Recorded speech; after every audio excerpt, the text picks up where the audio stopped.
네, 안녕하세요. 저 파이팅 통증의학과 원장 정진영이라고 합니다. 오늘 말씀드릴 것들은 이제 척추, 허리, 목, 이제 척추 질환에 대해서 말씀을 드릴 거예요. 이제 왜 아픈지, 그래서 뭘 어떻게 해야 되는지, 그게 제일 궁금하실 거라서 그거 위주로 말씀을 드릴게요. 보통 이제 척추 질환이라고 하면은 흔히 생각하는 게 디스크, 협착 이런 거잖아요. 척추 질환은 디스크의 퇴행성 변화가 이제 나타나서 그런 것들이 통증을 만들어내는 걸 얘기를 해요. 사실 100% 허리 한 번쯤은 다 아프시죠? 척추는 무슨 일을 할까요? 기둥이에요. 우리 몸을 전체적으로 이제 유지를 하는 기둥이고, 두 번째, 척추 안쪽을 보면 여기 노란색으로 보이는 요 신경들이 지나가요. 척수신경이라고 부르는데 요 신경을 보호하는 게 척추의 역할이에요. 몸을 지탱을 하는데 기둥 역할을 하고, 그 다음에 신경을 지켜주는 역할을 하고. 그러면 이제 왜 아프냐? 척추를 보면 요 앞쪽에는 디스크가 있어요. 요 디스크가 앞쪽에서 젤리 쿠션 같이 무게를 받쳐주는 역할을 하고요. 그 다음에 가운데, 제가 아까 신경이 지나간다고 말씀드렸잖아요. 요 신경 지나가는 관이 있고, 그 다음에 뒤에는 요 조그마한 후관절이라는 게 있어요. 이렇게 크게 앞쪽, 중간, 뒤쪽 이렇게 척추가 있는데, 앞쪽에 문제가 생기는 거, 앞에 있는 디스크가 문제가 생기면 이게 디스크 질환이라고 불러요. 흔히 디스크 왔다고, 디스크 생겼다고 하는 게 이 앞쪽에 있는 쿠션에 문제가 생기는 거고요. 두 번째, 신경이 지나가는 터널, 이 터널이 좁아지는 게 척추관 협착증이에요. 그 다음에 뒤쪽에 있는 관절들에 문제가 생길 수 있는데, 요거는 후관절 증후군이라고 부르기도 하는데, 그래서 크게 앞쪽, 중간, 뒤쪽 그렇게 문제가 생길 수 있다 이렇게 생각하시면 돼요. 제가 아까 디스크를 젤리 쿠션이라고 말씀드렸잖아요. 젤리가 이렇게 삐져나오는 거예요. 그러면 신경을 누르게 돼요. 그래서 디스크 증상이 있을 때 신경이 눌리면서 다리가 막 저리고 땡기고 아프고 허리도 아프고 이렇게 아픈 게 이제 추간판 탈출증, 디스크 질환이고요. 제일 흔한 증상이 이제 요통, 방사통, 다리 저림 이런 건데, 허리가 아프면서 다리가 저리면 내 허리에서 지금 신경이 눌리고 있구나 이렇게 생각하셔야 돼요. 그래서 뭐 2주 이상 아프다 그러면 이제 병원 가보셔야 돼요. 근육통이 2주까지 가지 않거든요. 단순히 근육만 아파가지고는 2주 이상 가지 않으니까 2주 이상 허리 통증이 있으면 병원 가서 엑스레이도 찍고 그러셔야 되고, 몸을 앞으로 이렇게 숙일 때 다리가 막 쩌릿쩌릿하다 그러면 신경이 문제가 있구나 이렇게 생각하셔야 돼요. 양말 신을 때, 머리 감을 때 다 똑같이 이렇게 앞으로 숙일 때. 그 다음에 요거 중요한데, 까치발, 이게 안 되고 힘이 막 빠진다 그러면 이거는 신경이 심하게 눌린 거라서 병원 가시면 분명히 MRI 찍자고 얘기 드릴 거예요. 그 다음에 이렇게 누워서 다리 들었을 때 요 뒤쪽이 당기는 것도 신경이 당기는 거고요. 요거는 뭐 스스로 막 판단하려고 하기보다는 이런 일이 있으면 병원 가야겠다라고 생각하시면 될 것 같아요. 뭐 많이 써서 생기고, 잘못된 자세 때문에 생기고, 나이 들어서 생기고, 충격 때문에 생기고, 원인은 다양해요. 심하지 않을 때, 얼마 안 아플 때는 약 먹고 쉬고 물리치료하고 이러면 되는데, 많이 아파지면 이걸로 안 되는 경우가 굉장히 많아요. 특히 어르신들은. 단계가 있어요. 치료의 단계가. 약으로 안 들으면 그 다음에 뭐 해야 될 것 같아요? 주사 놔야겠죠. 주사 같은 경우에는 여기 신경 뿌리, 신경이 나오는 구멍들에다가 바늘을 집어넣고 주사를 해요. 제가 주사를 하는 사람이고, 주사를 해서 좋아지면 그 다음에는 꾸준히 운동하면서 더 나빠지지 않게 지켜나가야 돼요. 주사 맞고 좋아졌다고 아프면 주사 맞으면 되지? 라고 생각하면 끝도 없어요. 계속 주사 맞으셔야 돼. 근데 그리고 주사는 제가 치료를 할 때 쓸 수 있는 횟수가 정해져 있어요. 1년에 몇 번 이내. 당 있으면 당 조절도 잘 안 될 거고, 주사 맞으면. 주사 같은 경우에는 보통은 이제 스테로이드를 써요. 그래서 아까 제가 무한정 쓸 수 있는 치료는 아니다 말씀드렸던 거고, 스테로이드 물론 많이 쓰면 안 좋은 약이지만 무조건 안 좋지만은 않기 때문에 적절히 잘 사용을 하면 도움을 크게 받을 수 있다 생각하시면 돼요. 주사는 무한정 쓸 수 있는 게 아니라서 주사를 하다가 한 달마다 주사를 해야 되는 상황이 오면은 그때는 이제 그 다음 단계를 고려를 해야 돼요. 시술을 하거나 수술을 하거나. 수술이라는 거는 이 디스크가 튀어나와서 신경을 누르면 제가 아까 아프다고 말씀드렸잖아요. 그럼 처음부터 떼면 좋을 텐데 왜 처음부터 안 떼고 주사를 할까요? 이거를 한번 떼기 시작하면은 당장은 좋은데 5년, 10년 뒤에는 훨씬 더 나빠져요.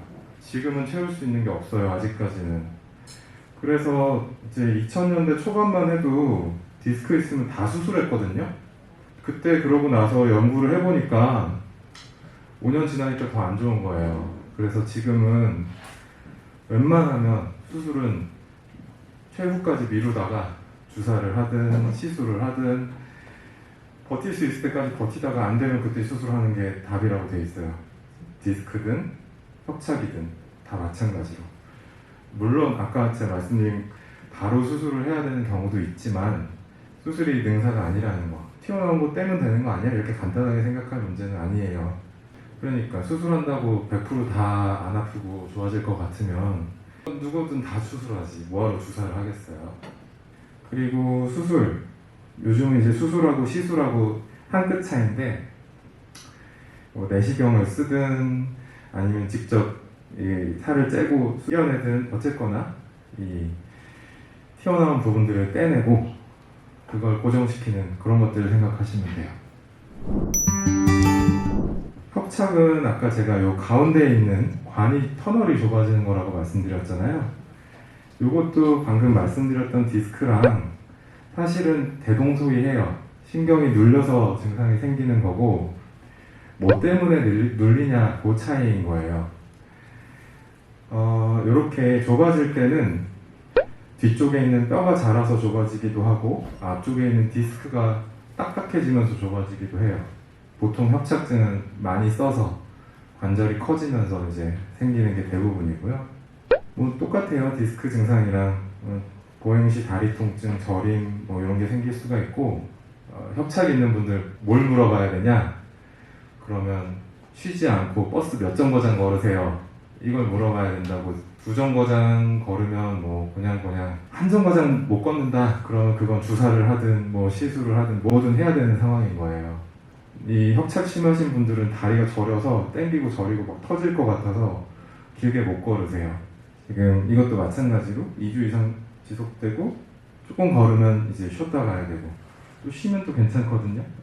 치료는 아까 말씀드린 디스크랑 비슷해요. 심하지 않을 때는 약 먹고 쉬고 물리치료하고 그러는 건데 심하다, 특히 허리만 아플 때보다 다리까지 증상이 있다 그러면 여기서도 주사해야 돼요.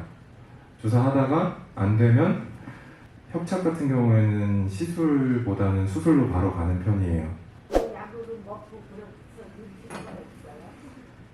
아직까지는 없어요. 그 좁아진 거 넓히는 거 그냥 약이든 주사든 하면 좋겠는데 아직까지는 없어요.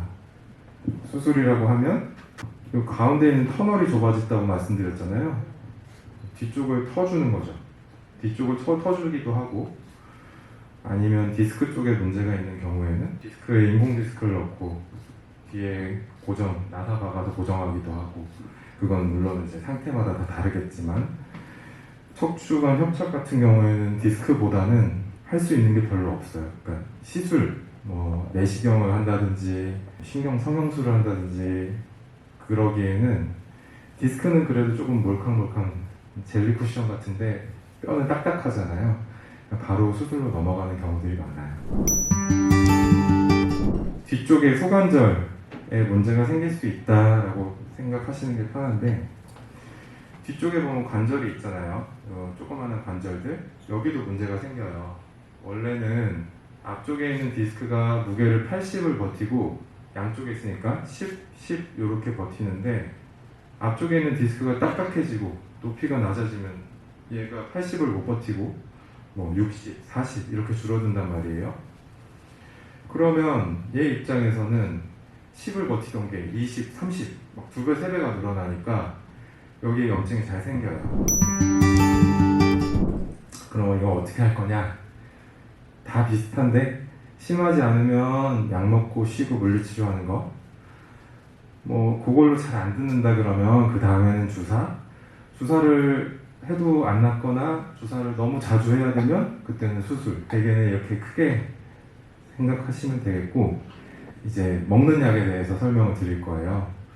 먹는 약 종류가 굉장히 다양해요. 척추 협착이나 이런 오랜 만성 통증에서 쓰는 약들은 종류가 굉장히 다양한데, 뭐 통증이 조절이 안 될 때 아까 이제 수술하고도 아프다는 분들 있다고 말씀하셨는데, 그런 경우에는 주사도 잘 안 듣고 수술을 이미 해놨기 때문에 수술을 또 할 수도 없고, 그러면 센 진통제, 마약성 진통제를 쓰기도 해요. 보통 뭐 그 정도가 아니다 그러면 비마약성 진통제 중에서 이제 타이레놀 계열의 해열 진통제 내지는 소염 진통제 이런 것들을 사용을 하죠.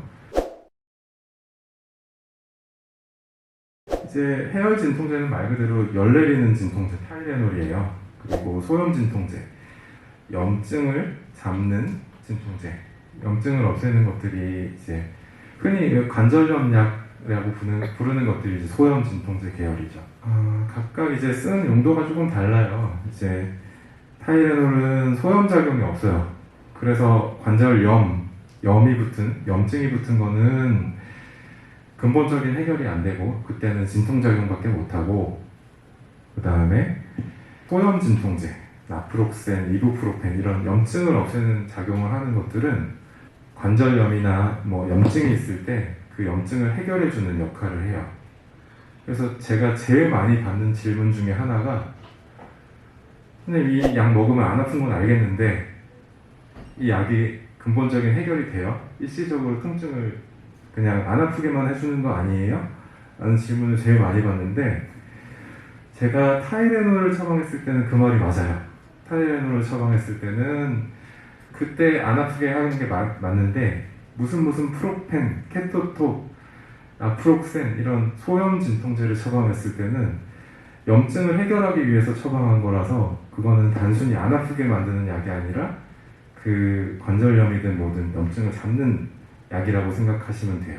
보통 어디 가든 정형외과, 신경외과, 통증의학과 다 소염 진통제 처방하는데 단순히 안 아프게 하는 약은 아니라서 드시면 돼요. 명심하실 거는 소염 진통제는 마음대로 하루에 3개, 4개 드시면 절대 안 돼요. 혼자서 에드빌 같은 거 하루에 몇 개씩 드시는 분들 계신데 그러면 신장이 망가져요. 이거는 신장이 망가질 수 있는 약이니까 꼭 처방받은 대로 드셔야 된다는 거. 우리 척추 건강에 제일 좋은 자세는 우리 몸이 옆에서 봤을 때 일직선이 되는 자세를 가지시는 게 제일 좋아요. 누가 머리를 위로 이렇게 잡아 뽑는 것처럼. 처음에는 조금 힘들 수도 있어요. 안 쓰던 근육도 써야 되고 이렇게 하면은 더 뻐근한 것 같기도 하고, 근데 이 근육들이 좀 단련되고 나면 이렇게 똑바로 있는 게 훨씬 더 편하실 거예요. 구부정한 게 편하다고 계속 구부정하면 목 아픈 거, 허리 아픈 거 해결이 안 돼요. 그러니까 조금 불편해도 이렇게 계속 똑바른 자세를 취하는 것들을 연습을 좀 하셔야 되고요.